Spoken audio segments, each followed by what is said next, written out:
real wasted. The whole hood is toxic smoke for all your little kids. Bring the FEMA, come down to Del Rey, where the nuclear air will microwave your brain. Stray dogs get fat like wild boars, attacking in packs and breaking down the doors. Giant rats big as 5 feet long, some even got wings, attack you airborne. We got fine hoes, hot as can be, but she might have a hand growing out of her knee.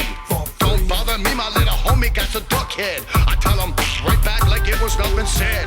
Bitches round here are radioactive, burn right through any prophylactic. Right here's where you want a vacation, unless you scared of a little radiation. Everybody dies anyway, so why not? Everybody dies anyway, boring. Everybody dies anyway, so why not? Do it in Del Rey. Everybody dies anyway, so why not? Everybody dies anyway, boring. Everybody dies anyway, so why not? Do it in Trucks spill plutonium all over the streets, mutating everybody into freaks. I got a nose growing out of my forehead. I'm living in an old nuclear warhead. Siamese twins are born in 5-packs. Ninjas with legs growing out of their backs, kicking it. Let it rain, let it drip, hot acid. Do it in Del Rey, it's fantastic. Come visit, ain't nothing exquisite. Something run up on you, have you screaming, what the fuck is it? Air's fucked up, so you're locked up. Grow a mouth under your ear that never shuts up. No hotels, you crash in the trash. So that smell is just atomic gas. This is the place for you and your loved ones. Poisonous, deadly, sickly, and fun. Everybody dies anyway, so why not? Everybody dies anyway, boring. Everybody dies anyway, so why not? Do it in Del Rey. Everybody dies anyway, so why not? Everybody dies anyway, boring. Everybody dies anyway, so why not? Do it in Del Rey. Something half man, half possum. Ain't he fucking who that shot him, but it wouldn't die. I shot it some more, it just kept going. The dope man's got a fish head with a hook in his leg. He don't care if you look, but don't trip. A chemically molded, beautiful place. That bitch got a dick growing out of her face. Come and climb a smokestack and take a hit. Take a look into the black smoke bottomless pit. My face feels hot, I feel it melting. Seconds later, that man was a skeleton. No food, no shopping plaza malls. Just a 7-legged man that crawls. And he's sparing you a dime or two. Bring the family through, this is a place to do. Everybody dies anyway, so why not? Everybody dies anyway, boring. Everybody dies anyway, so why not? Do it in Del Rey. Everybody dies anyway, so why not? Everybody dies anyway, boring. Everybody dies anyway, so why not? Do it in Del Rey. Everybody dies anyway, so why not? Everybody dies anyway, boring. Everybody dies anyway, so why not? Do it in Del Rey.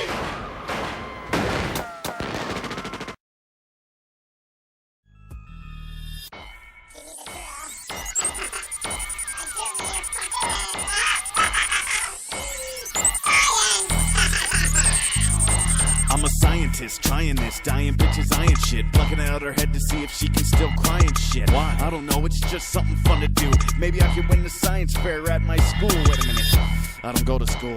It's okay, I could bring my science projects to church on Sunday. Wait, nope, Reverend don't dig my shit, cause I caught him in the confession booth grabbing some kid's dick. Sick. Well, someone's gotta know, maybe the bitch at Pinky's will let me book a show. Nope, because that bitch is funny. I draw too big of a crowd and she don't like making money. Science. Scalpel incision, wishing envisions a body stopping the living would make somebody listen, this and that. Grab an axe, slamming it down, watching body parts hit the ground. Science.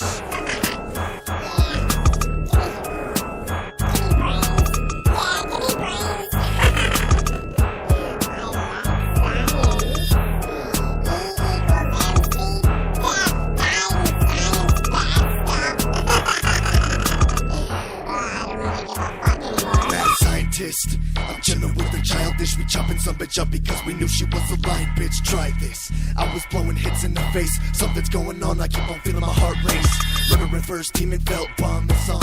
Otis ran up on me, said he read the Necronomicon. He said, you don't even know that shit's fucking with my head. I seen something rise, I think he woke the dead. Create another fate, we regulate the way we do. I know these motherfuckers wanna smoke, they cool. 2 knocks on the door, it's the dead, so run. Smoking and joking, I think they're trying to have fun.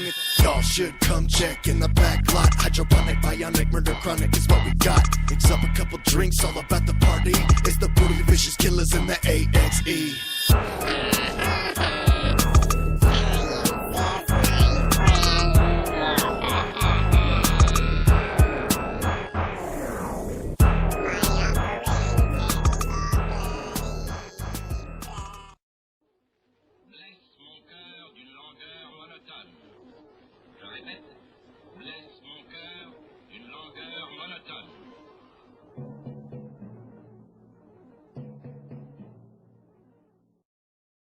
Hey everybody, dutchsinse here, 3:28 p.m. Central Time on Friday, June 8th, 2012. And we're over here on my Facebook page. I wanted to give you guys another update on the radiation detection that occurred in North Indiana, South Michigan. Now, if you're new to the story, here's what happened. Starting on the 6th of this month, June 6th, going into the 7th, a series of high detections were detected in North Indiana on 2 different systems, on Radiation Network and Black Cat systems, both returning an extremely high amount. Alert level on Radiation Network is 100, and this went up to 7,000. Okay, now let's go back. And on Black Cat systems, when I tuned in and got these screenshots, of course, it was at roughly 3,000, and alert level is 28 down here. So extremely high levels detected for multiple hours. And the chart for the graph for the Black Cat systems tells the tale of what time it started, how high it went, how long it occurred. And again, that was on 2 different systems. Alright, that's where we picked up. I put out a video and everyone was already on top of it. Multiple hundreds of people had reported that something was going on. So you move forward a few hours, and Radiation Network actually took down their monitor. On Black Cat systems, it's still up and running currently, even today. So they put out an explanation saying that it's a very high, unusual reading. This is on Radiation Network, and that's why they removed the station. They didn't know what was causing it. Now, to me, that doesn't make sense. Why would you remove a station if you don't know what's causing it? You would remove it if you think it's for sure 100% false. Okay, so you move forward a day, and several people found the radon map for the U.S. showing extremely high levels of radon going across the North U.S., specific concentrations right in the area in question here. Alright, so we move forward. Let me take you over to the Facebook page, and now here we are today on the 8th at 3:30 p.m., and multiple people are reporting different activities around the area. Now let me take you over and show you this. This is a YouTube video put out by Lita, Ohio. I want to thank her for putting this out. And it's a report in the same area in Michigan, just north of where this high radiation detection was being detected, is an area that had a series of large explosions on the June 2nd and June 3rd. A series of very large explosions, rumbles that shook people's houses and snapped trees in half on a clear day. And they've got pictures of it. Okay, the local residents are saying, you know, it's scary, we don't know what's causing it, and they ruled out jets, they ruled out any kind of plane hitting. There was nothing that crashed, but yet it took out people's trees and shook their houses. It literally snapped trees in half. What caused it? I don't know. It's the same area. Okay, so that's happening. Then on SOT.net and before it's news, new reports are coming out that DHS, HAZMAT has been in the area, and that military movement, large military helicopter flybys are occurring in the same area. And I'll put links down below to these. You can go read it on Before It's News, see what's going on. Here's pictures of it. All right, it's not just reports of it. They do have full-on formations flying over this area. Put it all together, high radon, high detections, military in the area, nuclear power plants upwind, strange booms, trees knocked down, and that's all within a few days of each other. The only thing missing from this equation is a strange earthquake to show up, marked by the USGS afterwards. And that would be, again, let me just show you the area in question here on Earthquake 3D. That would be right here at the border of Indiana and Michigan. And the area that experienced the booms is approximately right here, and the area that got the high detection is right here. Okay, now let's just go check the ANSS feed, which will show us all the earthquakes 0.0 and greater in the entire area. I have not done this, so let's just go see what's happened over the last 7 days. Absolutely nothing marked on USGS so far. If you see anything appear that's post-dated, we'll know, because right now 0.0 and greater, absolutely nothing. Okay, hang in there, folks. Much love.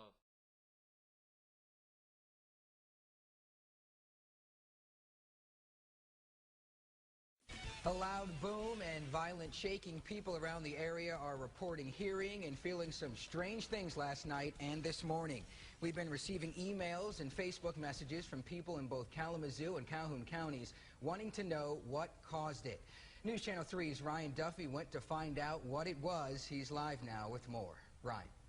Aaron, just about everyone talking about this on Facebook or people we talk to directly say pretty much the same thing. They heard a loud explosion like thunder, but the skies were clear and then the ground shook. The sound was so loud, John Neuenhaus was sure something blew up in his home. It was like an explosion, and there was no doubt in my mind something blew up in the basement. I mean, the house just violently shook, so I quick ran downstairs, and there was nothing going on down there. So he ran outside and saw this. 2 large trees in front of his house snapped in half and laying across his driveway. So I ran on the other side of the trees, really expecting to see an airplane or something laying there, and there's absolutely nothing over there. He called the Ostramo Fire Department, but they didn't find anything either that might have crashed out of the sky. John's neighbor also told us her house shook at around 8:30 this morning. And although he's the only case of actual damage, last night there were other explosions reported in Calhoun County. Centered around the Union City and Burlington areas, dozens of people there posted on Facebook that they heard a boom and their houses shook at around 10:30 last night. There were no earthquakes recorded anywhere in the Midwest region last night, and Air Traffic Control in Kalamazoo says there were no planes flying that might have broken the sound barrier. So, yeah, it was quite surprising and a little scary. And we are continuing to look into this. The Calhoun County Emergency Management Department says it has received these reports but doesn't have any explanation. One of its theories was it could be powerful fireworks, but this being heard in such a large area, that probably is unlikely. Reporting live, Ryan Duffy.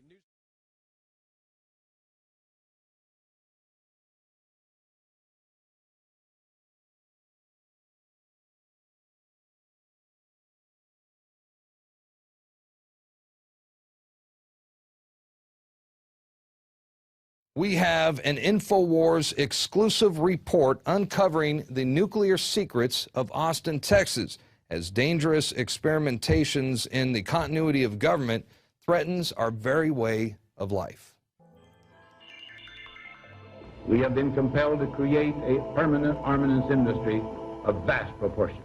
We must guard against the acquisition of unwarranted influence, whether sought or unsought, by the military-industrial complex. From before the days of President Dwight D. Eisenhower, the military-industrial complex has dominated research at universities across the United States. We must also be alert to the equal and opposite danger that public policy could itself become the captive of a scientific, technological elite in laboratories and testing fields. The Free University has experienced a revolution in the conduct of research.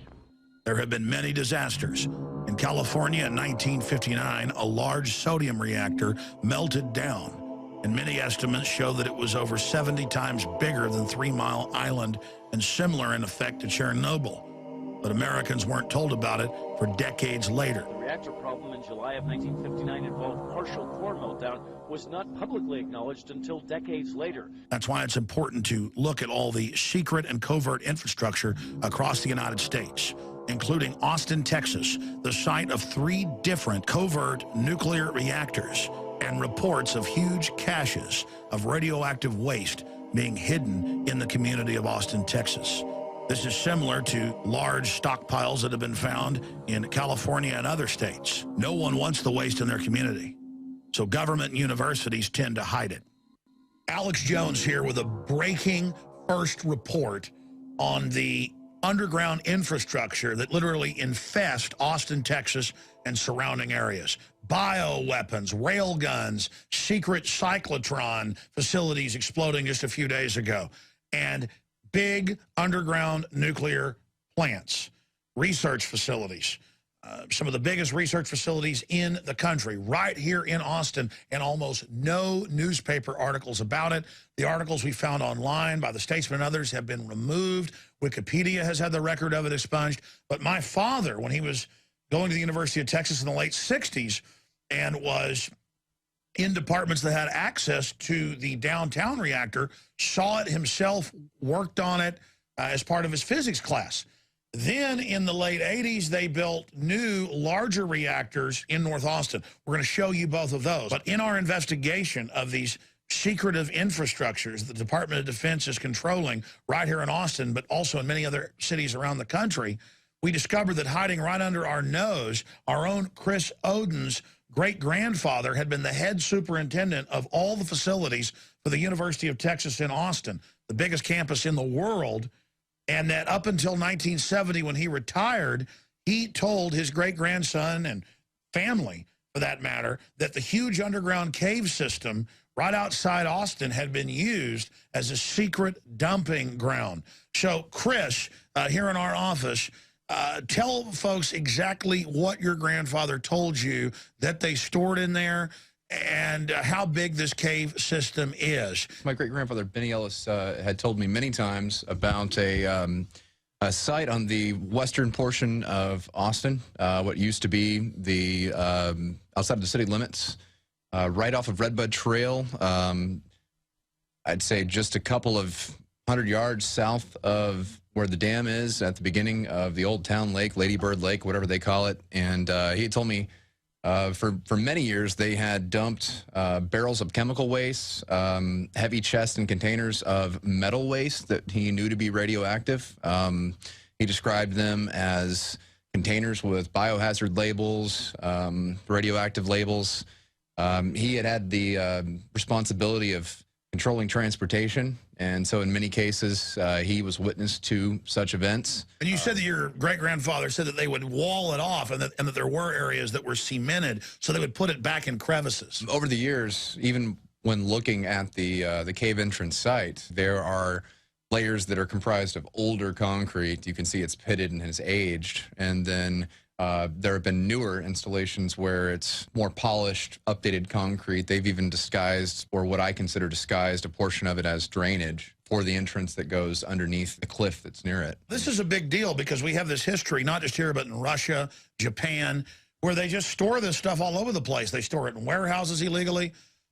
Repeat what you told me on the radio earlier today about the fact that they started moving it out to Redbud because it had been in East Austin.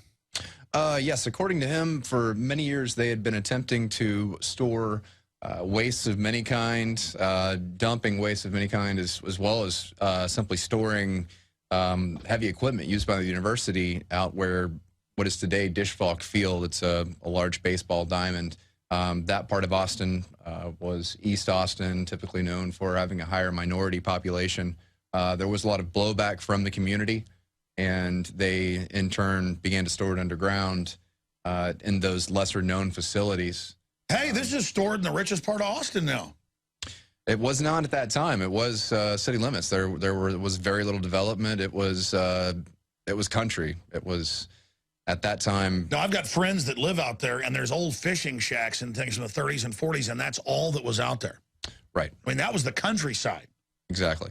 Now, before we get into the full report, that's just part one, because this just started developing yesterday, what's your overall view, and did your great-grandfather, who was the head of superintendent of facilities at UT for all those years, did you ever talk about the reactor underneath the presidential library? He did describe what many had said was underneath the Robert Lee Memorial Building. He said that there was more activity going on under the ground than above the ground. the campus was enormous, and the tunnels were vast. They were able to do things like transfer library books from one building to another underground when weather wouldn't permit. He even described times when personnel would use underground corridors instead of traveling above ground. And it's not just Austin, Texas. There is secret infrastructure in every major city. But even my grandfather and family that lived here in Austin talked about the old SAC base that's now our international airport, Bergstrom. And they admit that the Hilton Hotel out there is the big SAC command building, was that. And I've talked to family who's currently in the military who says, well, we can't talk about it, but yes, there's a big underground base there. There's railways connected to UT, the Capitol, and all the way out to Fort Hood, 60 miles away. I mean, it's amazing. The United States has spent more money than all other countries combined on defense, but also on COG, continuity of government. Can you imagine how big these underground bases are? I mean, I've been told it's just staggering, the whole giant secret government corporate infrastructure that's underground. Despite the bedrock here, despite the manpower that would go into such a thing, I know I've been told of underground bases, even located at the Capitol, that were installed during the Cold War simply for bomb shelters. Chris Odden, thank you for taking time out to talk with us today. We're going to get into the full report right now from you guys on the street yesterday, Aaron Dykes, yourself, and Rob Jacobson running camera. And we're going to have a part 2 next week. This rabbit hole goes very, very deep. The fact that most Austinites don't even know that bioweapons are being developed in Austin, that if they got out would kill over 90% of the people, things like mousepox, things like airborne Ebola. The fact that we've got an old reactor still operating, hidden underneath UT downtown, and then 2 up north, and you tell the average person and they laugh at you, and there's almost no news coverage. You have to go back to the 80s to even find Austin American Statesman articles on this. This is wild. So here's the report. Aaron Dykes here for Infowars.com. We're here on the UT campus in downtown Austin to expose some of the secret infrastructure that goes on at universities. Right here in Austin, Texas, there are several nuclear facilities. One is reportedly underground this campus. There's another at the J.J. Pickle Research Facility, part of the larger Austin system, just a few miles north of downtown here in Austin, Texas. Now, I'm standing here with one of our newest production team members, Christopher Odden, and not only is he a long-term Austin resident, his grandfather used to be a superintendent right here on UT campus. Christopher, tell us what you know. I do know that for a number of years, according to my great-grandfather, Benjamin Ellis, there was research conducted here that was not only kept under great security and great secrecy, it was done by other agencies than just the University of Texas. I know that not only is there a nuclear reactor approximately 6 stories beneath our feet and the facilities to maintain such a reactor, there are a number of them, at least 1, possibly 2, at the Pickle Research Center about 15 miles north of here, as well as various locations in local caves within Travis County. Right here at J.J. Pickle, there's actually a nuclear reactor, a full-scale nuclear system going on behind research facilities, biolabs, and other regular university functions that are going on. And we want to know, why is this being covered up? Why is it not talked about? We have footage we're going to show you of some of the cooling towers, and on Google Earth you can see some of the cooling ponds that are used for nuclear reactors.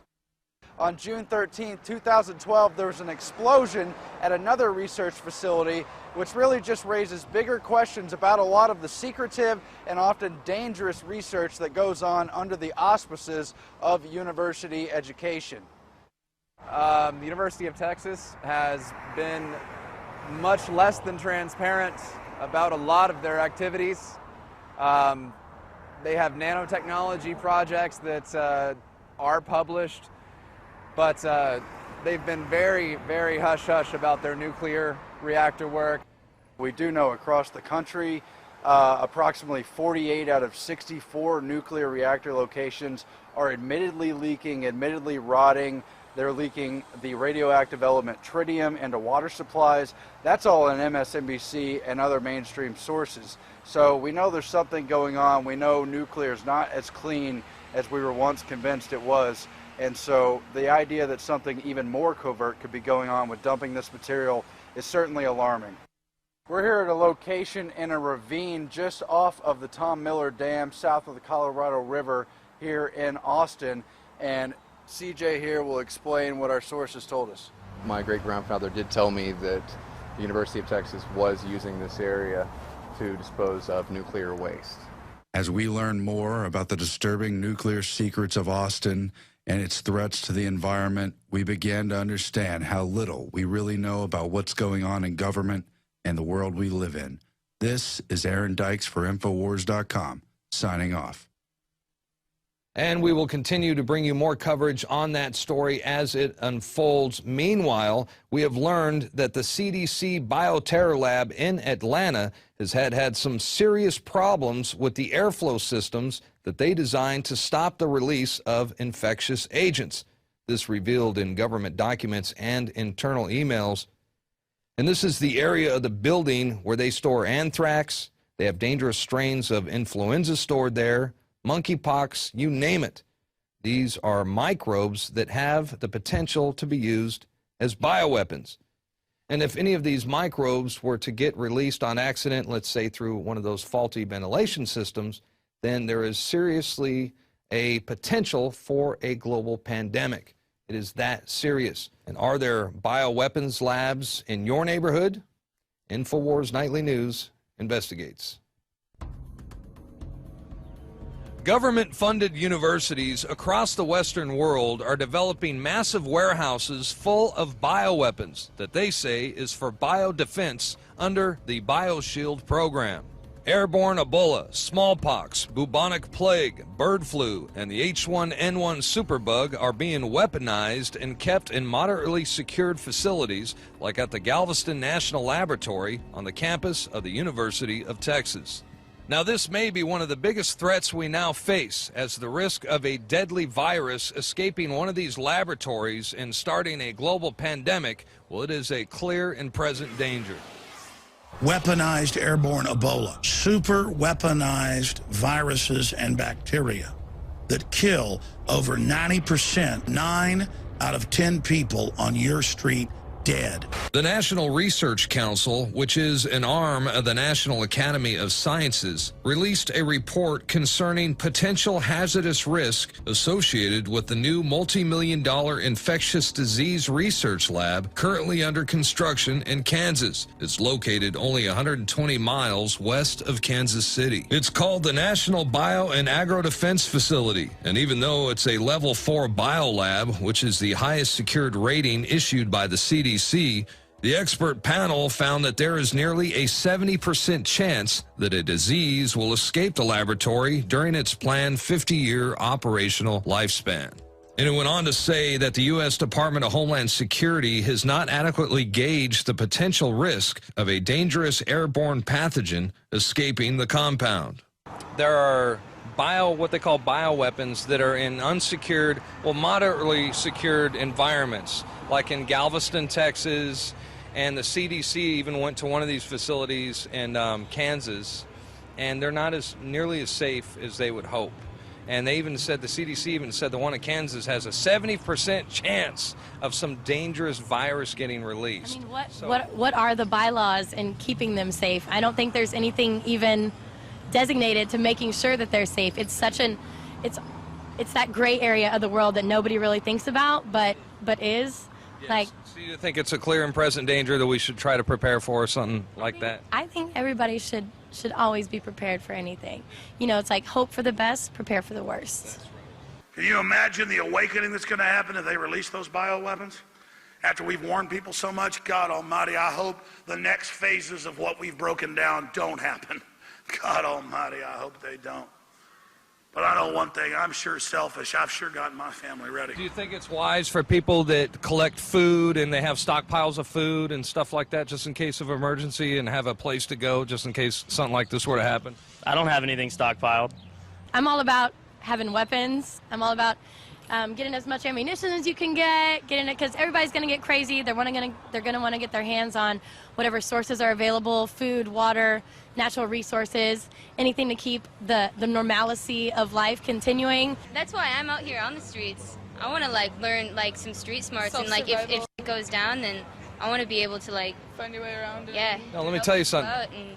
Once something like that goes down, the people in the high-rise apartments and stuff, they're not going to know what to do. It's the people with street smarts are going to They won't be able to survive. Just making sure that you have the resources that you need, because when the world gets chaotic, everybody loses their minds.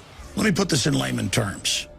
A level 4 bioweapons lab should be 3 floors under the ground, barbed wire fences, minefields, and machine guns, and a system that if the super germs get out, they pull a lever, alarms go off, and the whole place goes up in flames.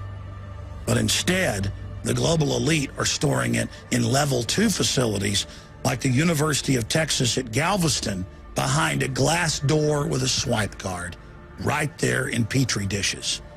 And they're doing this so that when they release it to massively reduce population, they can claim it was an accident. All right, we're going to take a quick break, and when we come back, we will be joined by Rosalind Peterson of the Agriculture Defense Coalition, and we're going to talk about the total invasion of unmanned drones over U.S. airspace. It's the rise of the spy drones. Up next on the InfoWars Nightly News.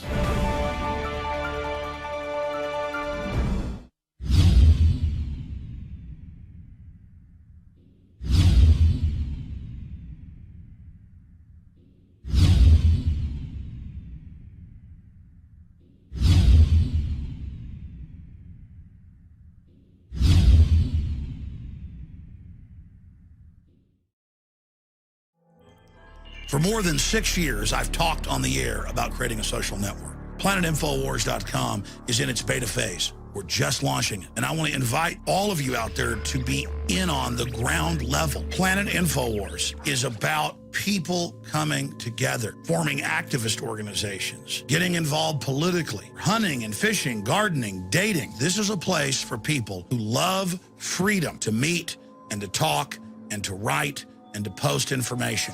And I give you this pledge. We are not going to spy on you and sell your data to the New World Order. PlanetInfoWars.com is free, so people who love freedom can get together, connect with people who are awake and know what we're facing. Be active, organize, take action, go viral, create, contribute, resist, because resistance is victory. You are victory. It's waiting for you to breathe power into it. PlanetInfoWars.com.